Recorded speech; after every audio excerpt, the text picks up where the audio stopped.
I know that there are like healthier drinks that you can drink. So what are some like healthier cocktail options? I mean, a big trend right now is low ABV, low proof cocktails. So lots of spritzes. So one spritz I love is some Di Serrano with some lemon and just some soda water.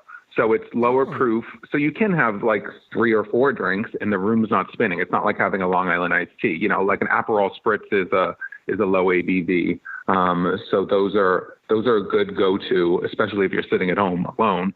Right. So that way, you know, you don't want the room spinning while you're sitting at home during this time. So that's a good sort of better for you option. Have you seen people making the cocktails out of vitamin C, out of emergency? I mean, Emergency, yes. I've seen people on Twitter and everything like that. Yeah. I don't really. That's not for me.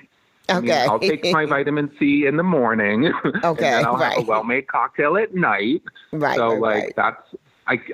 And then Emergency came out and said, "Don't mix our stuff." Oh, with they liquor did? on Twitter. Oh, okay. Well, I think now I believe I saw missed that. Okay.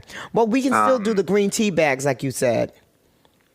Yes, green tea is a little different, and the taste I think is a little better with alcohol, with a green tea infused. Because you could do like a Arnold Palmer with some green tea infused yeah. vodka, a little lemonade. You know, to riff on an That Arnold sounds Palmer, good. And some honey, coating that throat. And so, see, Bevy, see, you got this. You got this. I got this.